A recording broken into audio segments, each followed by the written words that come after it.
We are really excited to be able to share with you some recruitment updates and answers to a lot of the questions that everybody's been asking for the past few weeks, and the things that we've been figuring out.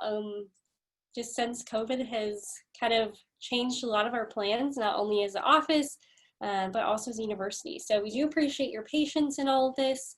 My name is Shani Sullivan. I currently am the Assistant Director of Fraternity and Sorority Life at the University of Idaho, and I am the primary Panhellenic advisor. So I work with all of our lovely Panhellenic student leaders in not only planning recruitment, which is Evelyn's job, and but all of our other officers as well.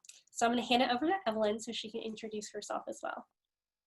Hi, everyone. I hope you can hear me. My name is Evelyn. I'm the Vice President of Internal Recruitment on the Panhellenic Council.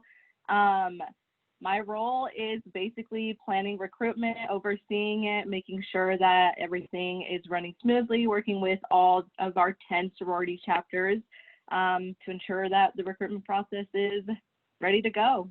Evelyn is going to kick us off. Yeah, so we're going to go ahead, dive in, talking about recruitment counselors. So hopefully, if you are registered by recruitment, your recruitment counselor should have reached out to you, whether that be through email or a text message. They should be reaching out to you. If you haven't received anything, go ahead and send me an email on the Panhellenic Recruitment email. If you have received a text or an email from your recruitment counselor, that is great because they are your guide. They are here to help you. I really, really encourage you guys to open up and start talking to your recruitment counselors. They're here to answer any questions you have about recruitment.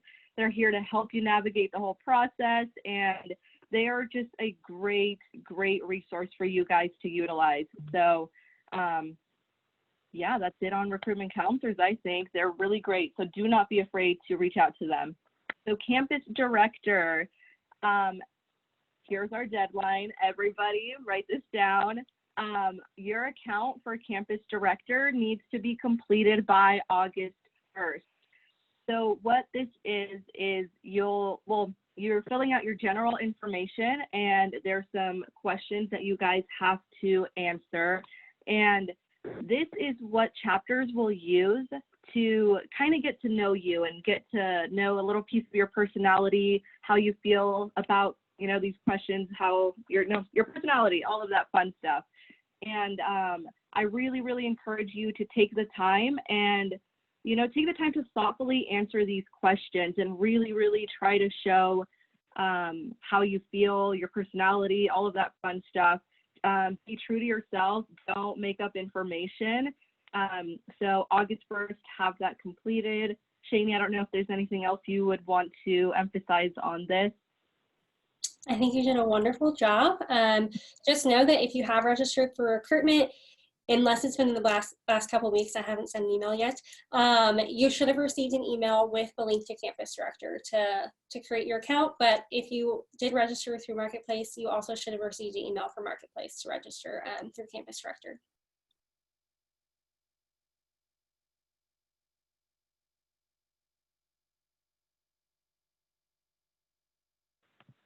So our PNM and parent, can you hear me? Okay, sorry, it wasn't lighting up. So our PNM and our parent orientation. So traditionally, this is something that is done in person on the first day that we are all together. We split up into rooms and we learn about recruitment, the process, just the week that we will be spending together. Unfortunately, due to these circumstances, we are switching things up, which is okay, but we are doing it online. So all the PNMs are required to complete it by August 10th, and this orientation will help you learn about the entire community. You get to really understand the process of recruitment. If you have a bunch of questions, then the PNM orientation will definitely answer all of those questions you have and really help you prepare for the process. And if parents are interested in doing the parent orientation, it's available for $5 to them. And we will be sending you guys emails with more information about the orientation.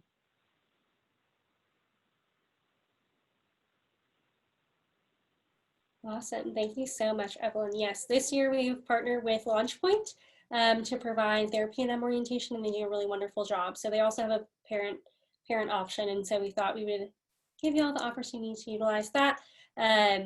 But to make sure that it was free for all of you going through the process, we wanted to make sure that the Panhellenic community covered that. So that's why the parent orientation is $5. Just a little note there. But another question we've been getting a lot lately, NPC, which is also referred to as the National Panhellenic Conference, is the umbrella organization for all of the 26 NPC sororities. So we have 10 on our campus at the University of Idaho, but NPC recently made some decisions with all 26 NPC sororities involved in that chapter and chapter members are now allowed to promote the sorority experience.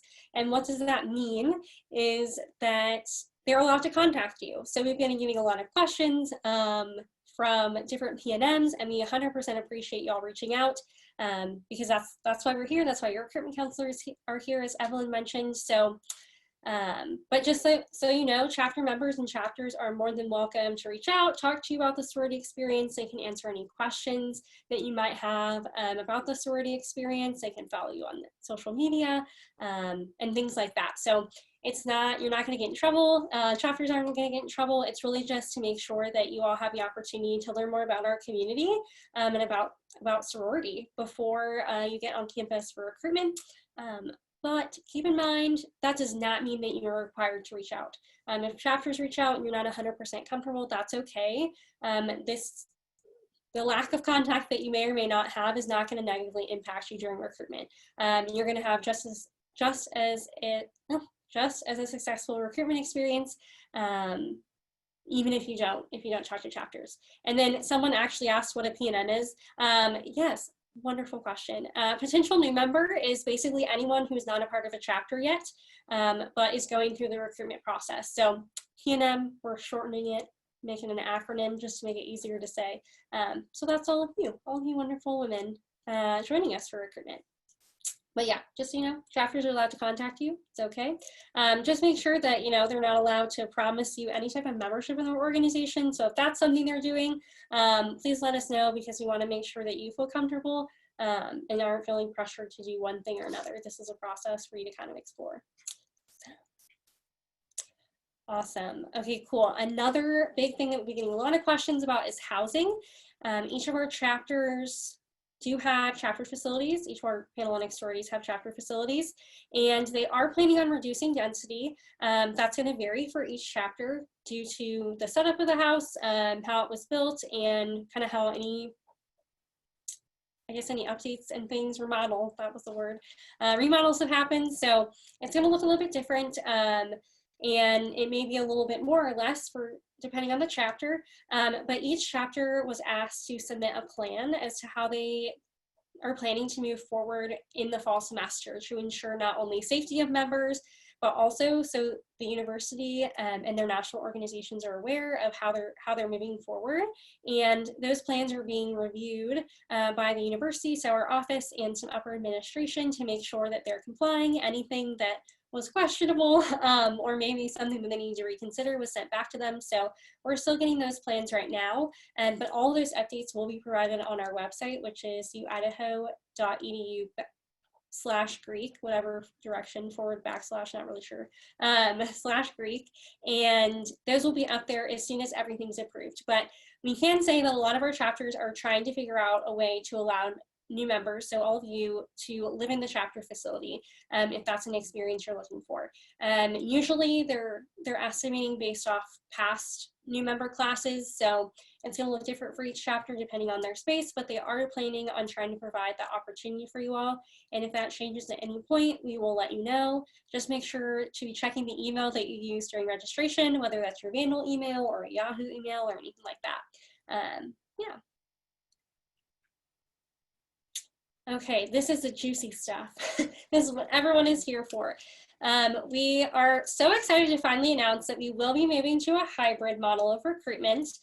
However, we've worked with NPC, our area advisor, which just helps us navigate these NPC policies and changes, and then another NPC volunteer to ensure that we're giving you all the most opportunity to interact with women, especially since some of you, and well, a lot of you, will potentially be moving into these chapter facilities, right? That's a big decision. So we are moving forward with the hybrid model, but instead of doing 3 rounds virtual, we're hoping to do 2 rounds in person and 2 rounds virtually. So this will allow you all plenty of opportunity to get to know the women in a virtual setting to ensure your safety, but this will also allow you all to interact with them, be on campus, and kind of get a feel for how you're feeling with them in person, because I think that's a large impact on kind of the decisions you make and how you connect with the women. So you can see on your screen a rough outline of the schedule. Obviously, this is contingent upon us coming back in the fall and no extra cases popping up. So we are planning on having a 2-part conversation round, if you will, that will take place over a 4-day period, which sounds like a lot. But the virtual option, the virtual events, I guess I should say, you're able to partake in those from wherever you are. So if you are in a coffee shop, you're more than welcome to do that. If you have Wi-Fi at home, you're more than welcome to participate in that capacity. But for conversation round part 1, we're going to do some pre-recorded videos, so our chapters will just kind of educate you a little bit more on their organizations, what their sisterhood stands for, so you get a better idea, other than just a virtual event, to get to know a little bit about them. And then we're going to move into a virtual event. Right now we're thinking Zoom. Don't quote me, don't hold me to it. That could change depending on the chapter's preference, but something of that nature to allow you all to actually have conversations with the women, and get to know them while keeping you all safe. And then we would move into philanthropy round, which would also take place virtually over a 2-day period. And this would be also during some type of virtual platform. And then for sisterhood, we're hoping to be in person. Cross all your fingers, all your toes. Sisterhood, we're hoping to be in person. So what that would mean is you would you would be in Moscow on August 16th. You're more than welcome to come up on the 15th if you have already booked a hotel, or if you're coming from out of state a little farther away. You're more than welcome to pop in the day before and kind of get settled before we have you all check in. So that's definitely possible, and this will allow you that Saturday to kind of get ready and get here. And then we would jump right into sisterhood round and complete that on the 16th. And then preference round would also be, would be on the 17th, and that would also be the day that big day would happen. So yeah, that's a little rundown. We're hoping to do as much as in person as we possibly can. Evelyn, do you have anything you want to add before we hop into questions? Did I miss anything? I guess is the real. No, I think you did everything. You did it. Thank you, Evelyn. I appreciate your support. This recording will be available later. So, I mean, you can take a picture, I guess. This is your last moment. But no, it will be available. You're going to get a follow-up email, hopefully by the end of the week, with not only the recording link, but more information. So we have a lot of questions about packing lists and anything that you need to do prior to getting on campus. So more information will be available to you and be sent to the email that you use to register for recruitment, about how to move forward. So promise this is not the last time that you will see this information. So I'm going to stop sharing my screen. Perfect. And then we'll hop into questions. Okay, so it looks like we have a question about campus director. Every time I log on, I have not been able to upload a picture. Can you quickly explain that? Yes, I can. So one recommendation, if it's not quite working, we always recommend that you clear your browser history and or use an incognito window. I always recommend using Google Chrome because that's, for some reason, it just works the best with the program. So clear your browsing history, maybe use an incognito window. And then if that doesn't work, let us know. But that should help you out. And then if you're not sure how to upload a photo, it's like your name in the top right corner. You can click that, which that's my left corner, but it's my right. you can just click that, and then your picture should, or an outline should pop up, and you can hit options. Evelyn put her email down there, so phc-recruitment at uidaho.edu if you have any questions. Just to double check, you don't need to be in Moscow for the virtual events for recruitment. And that's correct. You don't need to be here. You're more than welcome to be here, but you don't have to. So you'll be on campus on August 16th. So you can do all virtual wherever you want, basically. And we'll try to provide, this is something we're going to work with chapters on, and try to provide a virtual option for anyone who maybe doesn't feel quite comfortable and being completely in person. But we haven't worked all those details out yet, but we will try to figure that out. If any of you out there do have any autoimmune disorders or any health concerns, anything like that, we'll try to work with you in the best way that we can. So somebody asked about will you all be informed of which sorority houses may have reduced live-in numbers for new members prior to committing to a chapter facility, or to a chapter and living in a chapter facility? All information regarding density of chapter facilities will be updated on our website. As soon as we have that information, we will send it out to all of the emails that y'all use during registration. So yes, 100%, you will be informed. I think one of the reasons we went forward with this hybrid model, but really half in person and half virtual, is to make sure you all have the opportunity to basically interact as much as possible in a variety of different ways. So we're not trying to leave you in the dark. A lot of people are asking about financial information, whether it's on here or via email, and that's coming out soon, we promise. It'll give you detailed information about what everything costs. So what room and board is, what food what food costs, and then what dues cost, like the fees to be a part of the chapter and things like that. So it's coming soon, we promise.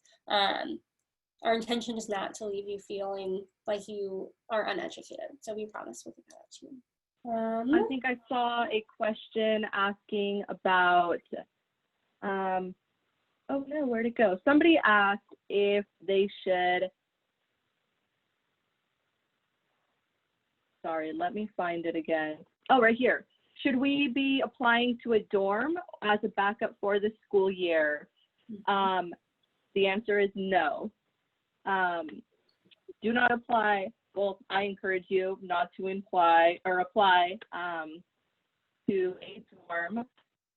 This is something we're all working on together, but if you go through sorority recruitment and something happens, like we work together with housing, we have a close relationship, and you will have a home regardless. Like, we will figure it out. So if that is something that's stressing you out, don't be stressed out about it. We have plans for this. So I don't know if you want to talk more about it, Shani, but yeah. That was excellent. No, yeah. And I think a big thing too is that if we're getting some questions about people wanting to live in the residence halls but still go through recruitment, you're still welcome to do that. Just let us know that that's what you're interested in, and we can work with you on it. But yeah, 100%, Evelyn is correct. We're going to work with you. We're working with housing to figure out what that looks like. I know our director, Nick O'Neill, was on the phone with housing earlier. I think he might have been on the phone with housing at least every day this week. Just making sure that we're communicating openly and exploring all of our options. So yeah. So somebody asked about housing again. At this point, density is being reduced, but not by a lot, is my understanding, for each chapter facility. So it's just making sure that they're reallocating space to make sure people have the 6 feet of distance that's recommended. So it won't be a lot. Yeah, but a lot of chapters are planning to find, I don't want to say find space because they have the space, but allocate space to make sure new members can live it. It looks like we have a question about travel plans. It says that they're coming from out of state and they booked a hotel room for August 14th. I'm assuming our daughter would move into the 15th. Should we be changing our travel plans? I think that's up to you. In this instance, your daughter is more than welcome to actually participate in the virtual recruitment on the 14th from a hotel room. If you wanted to do it that way, and you all wanted to kind of like see what Moscow has to offer, if you wanted to walk around campus, anything like that. But you are also welcome to change a hotel if you're looking to do that. I think it's just whatever you're comfortable with ultimately at the end of the day. I think I see a lot of questions asking about once we are in person, if our potential new members are going to be staying in the dorms, or where am I going to stay at? So we have planned to continue housing women going through recruitment. So all potential new members will be staying in the dorms for those days that we have planned in person.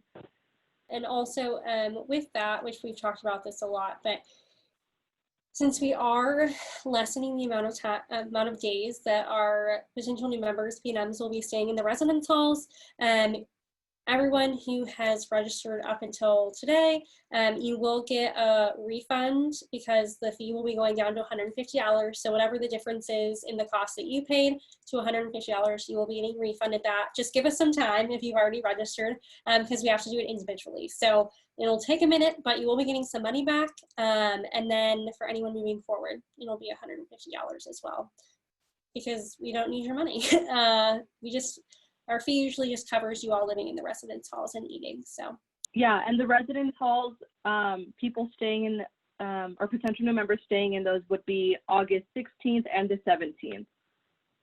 So do not get a hotel room, right? Yeah, so parents, if you want to stay, you're more than welcome to, but your children will probably be pretty busy over that time period. But the 16th is when they're staying in the residence halls, and then big day is on the 17th. So they would technically be moving in. Okay, so it looks like somebody asked about possibly missing around if they have no service. So a big thing to note for recruitment is that all rounds are required to be attended if you're invited back to an event by a sorority. So conversation day is really the only time that we have a harder time accommodating, because you have to talk to every chapter and meet with every chapter. So that's a little different, but somebody talked about the 14th. It is possible, depending on what your schedule looks like and who you get invited back to chat with more about their chapter. And maybe we can front load it on the 13th so that on the 14th you can still travel. So if there are any travel concerns or anything like that, just email Evelyn and we can work through that with you when the time comes. But just let us know, because if you don't know, we can't help. I don't know. Okay, this is a lovely question, and we've been getting this a lot. So I think my understanding, and this is what I've kind of conceptualized, and Evelyn, you can tell me if I'm wrong, given you are a student.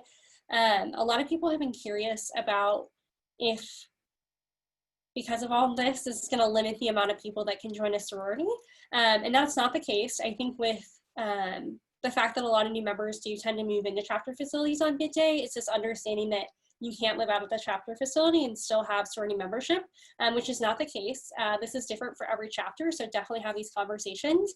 But we got a question about, are sororities still going to have similar new member classes compared to other years?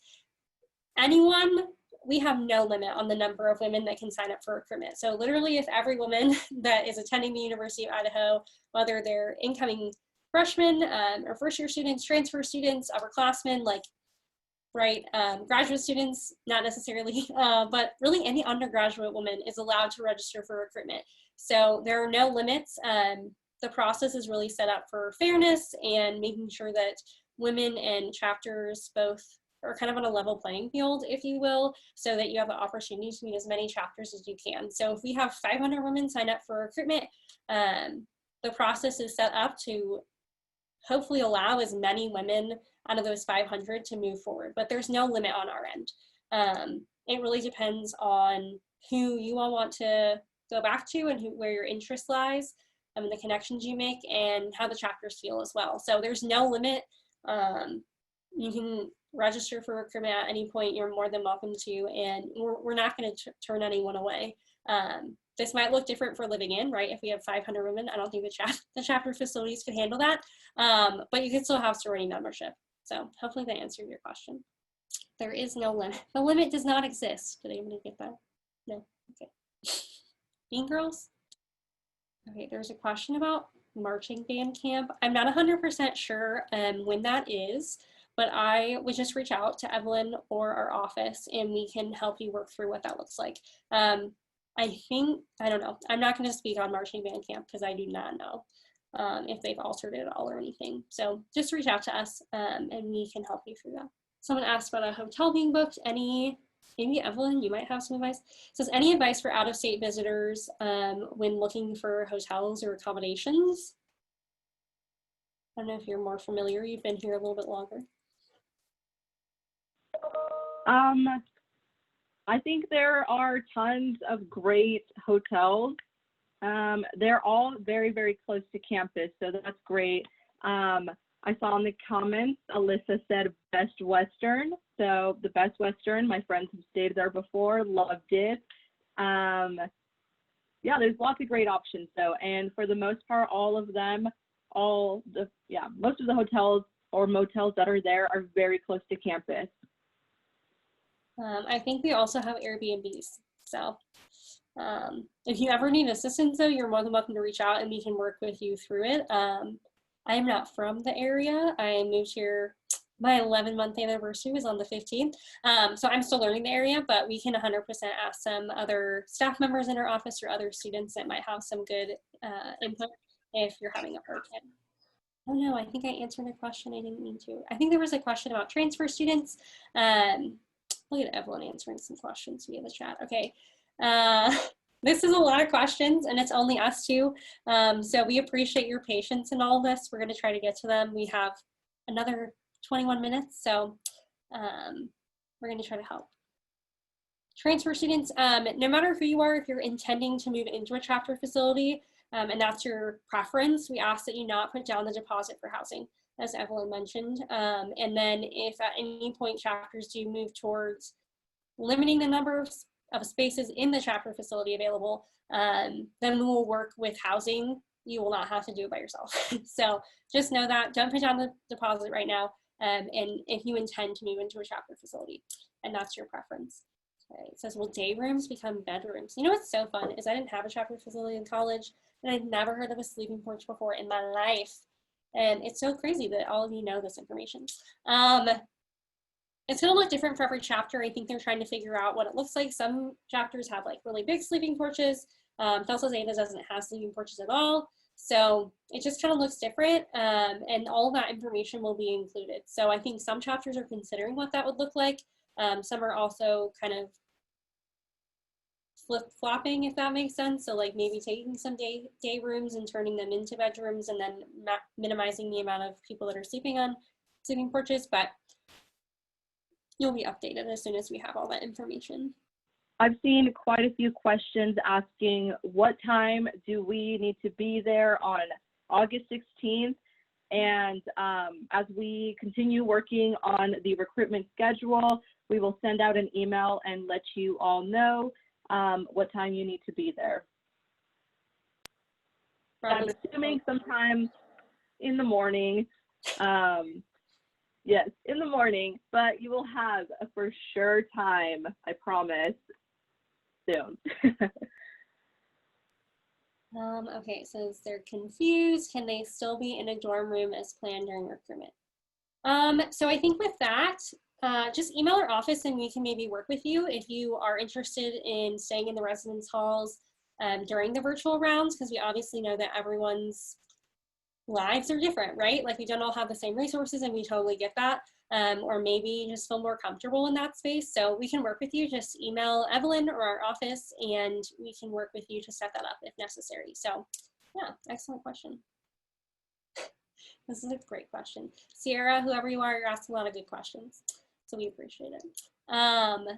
It says if our parents leave before we move into one of the chapter facilities or residence halls, will we have to drag all of our stuff around and keep everything in the dorm? No and yes. So on the 16th, your parents, family members, whoever is coming up with you, will be able to help you move into the residence halls. But on the 17th, parents are usually gone by that time. And usually all are pretty busy that day with preference and midday. So chapter members usually help women move in to their spaces. So they'll chapters have gotten U-Hauls before. We'll provide, what's the word, storage for you all too. So you'll get a packing list soon and more information about what that looks like included in that email I talked about earlier. So you are not going to be hauling stuff around alone. I hauled some stuff last year, got my cardio on, say it all the time because it's not a joke. So, okay, so it looks like we have 2 more questions. It says, if you're not a first-year student, should we be applying for apartments if we do not want to live in the residence halls? I think that's a housing and residence life question. If it depends on, I guess, what context you're talking about. But I think if you're not a first-year student and you fulfilled your live-on requirement, then I don't think you have to live in the residence halls.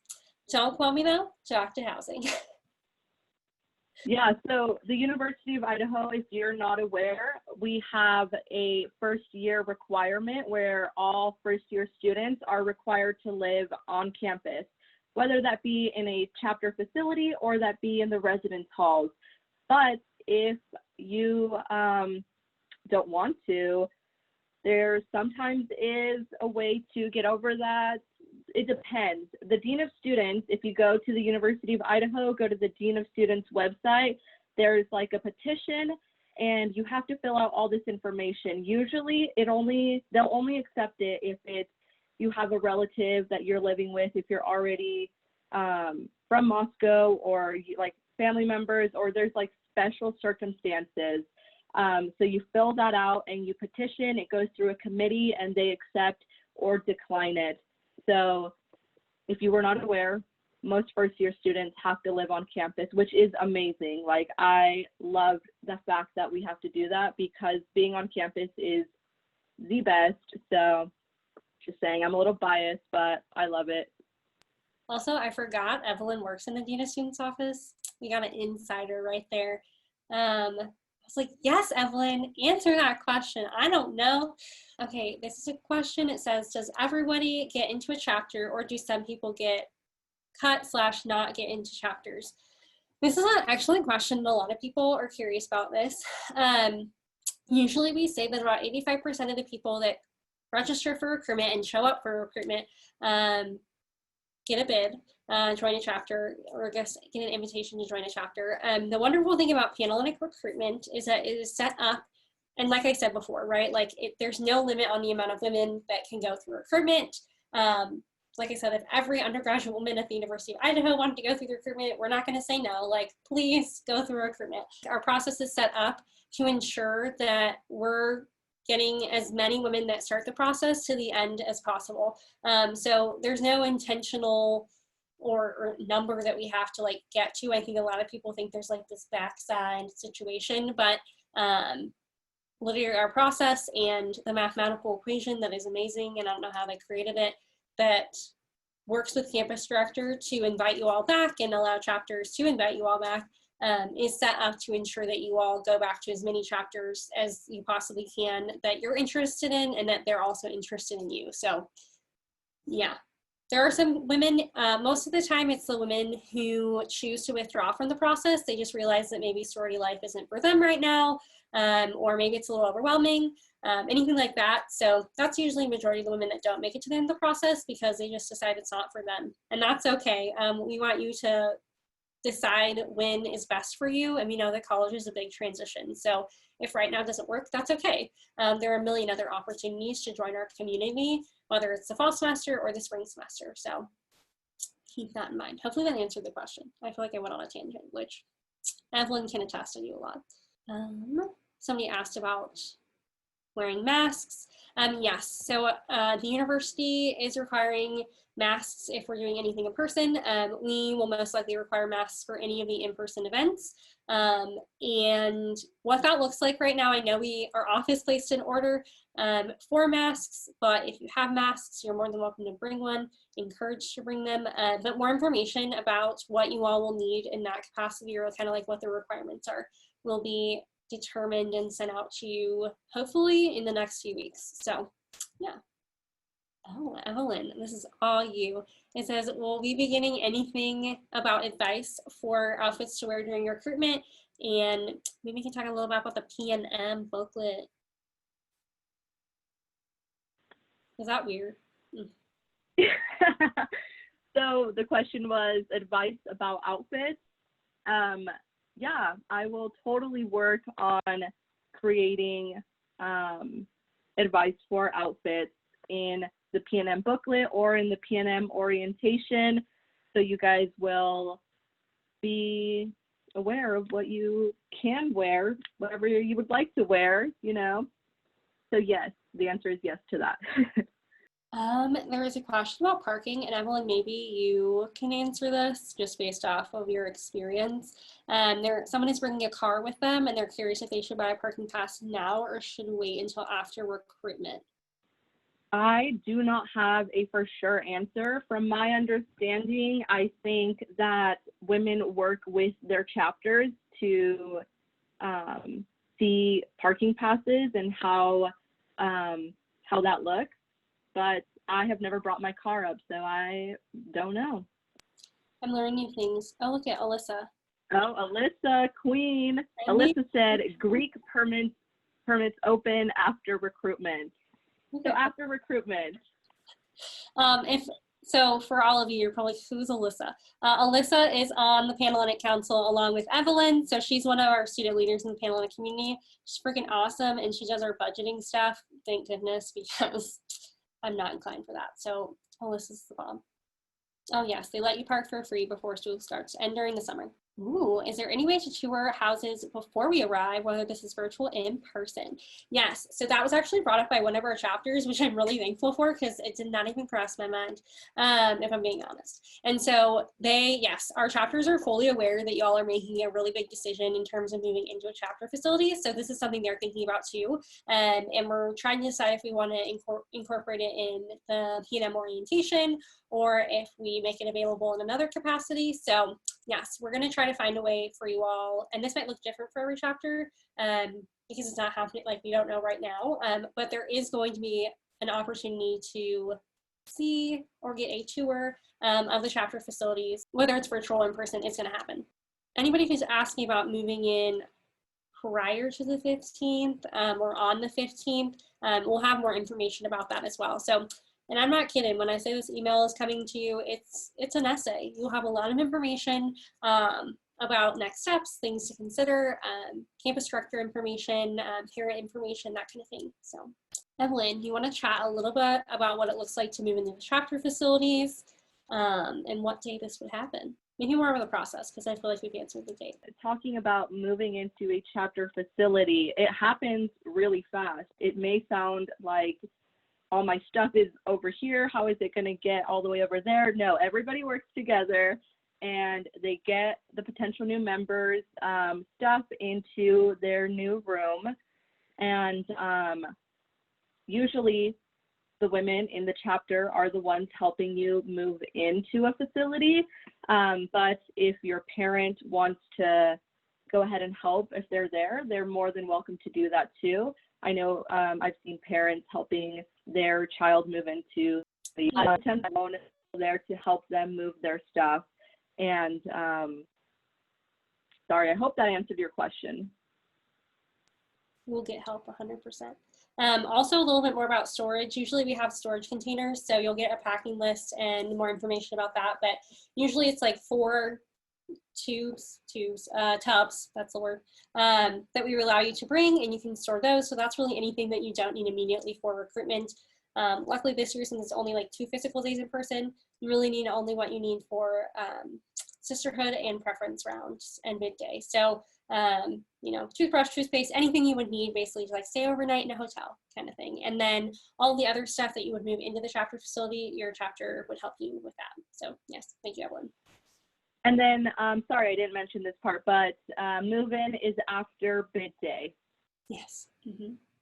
We get a lot of questions about what this looks like too. So the opportunity to live in a chapter facility is not at all tied to what year you are in school or when you registered or anything like that. I think it will be dependent on, we've got a lot of women going through recruitment or a lot of women interested in recruitment that are interested in living in the residence hall. So maybe those spaces that are available for you to move in, you want, I don't want to say fight for it, right? But like maybe you won't have an issue. So I wouldn't say there's a guarantee, but they're trying to make as many spaces available based on past numbers of new member classes, if that makes sense. So I'm not saying it's going to be a guarantee at this point, but it's very possible we could move forward and be completely fine with housing all new members, or maybe a few new members live in the residence halls because that's what they want to do. You know what I mean? So I don't know if that answered your question. It's really just, I guess, case by case basis in that scenario, but I don't think any chapter would intentionally not allow you to live in. Ooh, Julia, when would be allowed to do the online orientation? So, as you probably caught on throughout this entire webinar, is that we're still figuring that out. We're trying to decide how long we want you all to be able to do it. This is me being honest and upfront, is that we're figuring that out this week. We're just trying to decide. It sounds like a lot of other campuses do it for 2 weeks, and I'm like, is that long enough? You know, stuff like that. So you will be emailed as soon as it's ready and available for you to do the orientation. And I believe you can do it all in one sitting, or you can do it over a period of time. That will just be a setup by us on the back end. So yes, it's not available yet, but it will be available soon.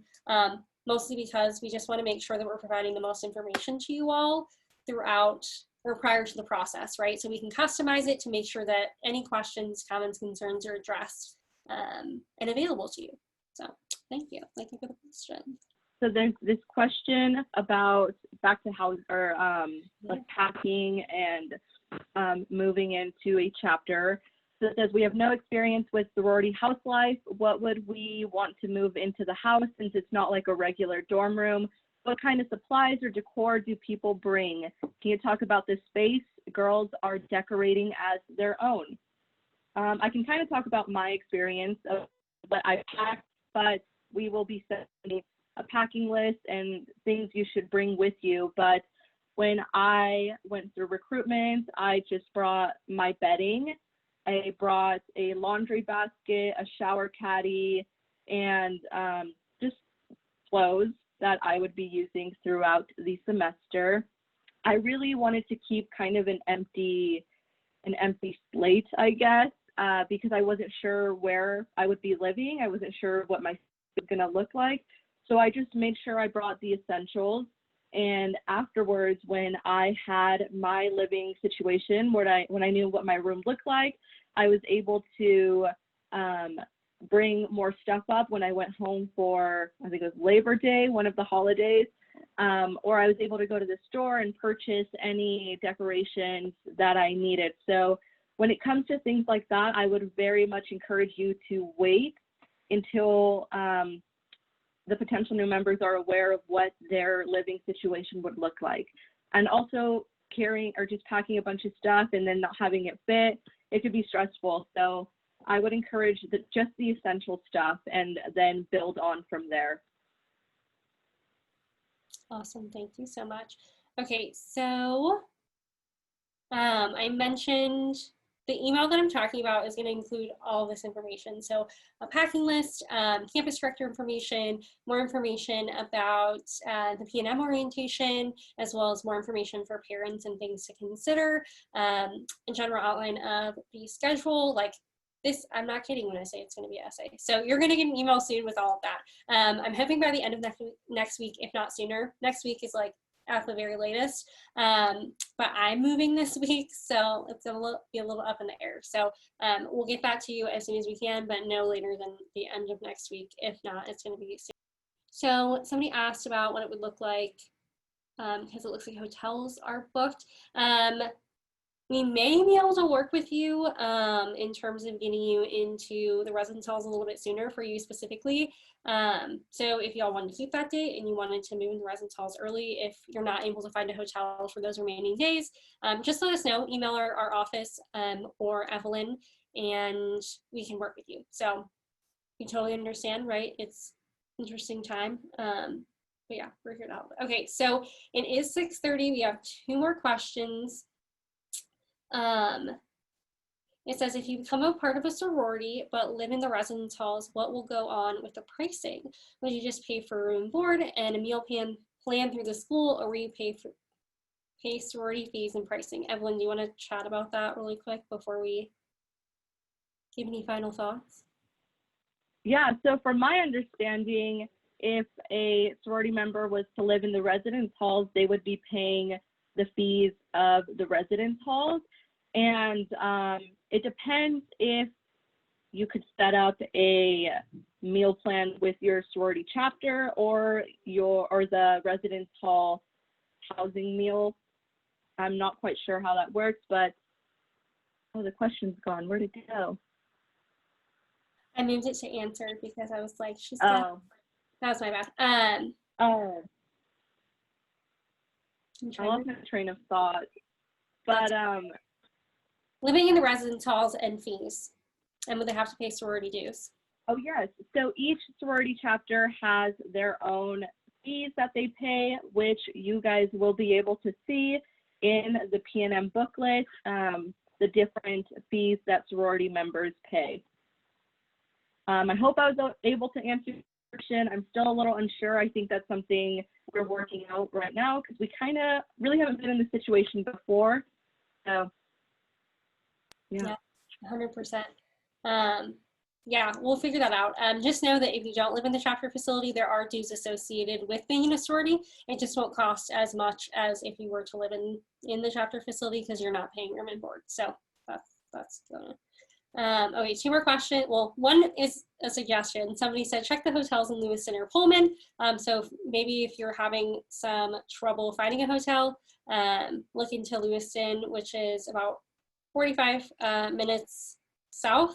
And then Pullman is like 10 minutes west. So, because their recruitment also is going to look, Washington State's recruitment is also going to look a little bit different. So they might have hotels over there as well. And then, okay, it's 6:32. That's going to be our last question for the evening. Thank you all so much for joining us and being patient with us as we scramble to answer all of your questions. It looks like we answered over 50 questions tonight, so hopefully that helped a lot in understanding what we're going to be moving forward with. But thank you all so much for joining us. Just look out for an email from us within the next week and a half about updates and things to move forward with, and make sure that you're communicating with your recruitment counselor, and don't be afraid to reach out with any questions. We really appreciate it. Evelyn, would you like to and everyone do? Yeah, thank you guys so much. I can see that we all have basically the same question, so I'm glad we were able to start moving forward and answering those questions for you guys. I have noticed that my email has been flooded with a bunch of questions, which is amazing, but if I am taking forever to respond or your answer or your question still hasn't been answered, please forward it to me again, and I will make sure that we go ahead and answer that. And don't be afraid to reach out to me or Shani or anyone in the FSL staff and your recruitment counselors. Talk to them. Yes. That is it for me. Cool. Thank you all so much. We really appreciate your time and you all taking the time out to join us this evening. This will be sent out at a later date for you all to review again. Hopefully we don't look completely ridiculous in the future watching this back. Who knows? But we hope you all have a lovely evening, and we can't wait to see you in the fall. We're so excited to have you all on campus, and go Vandals.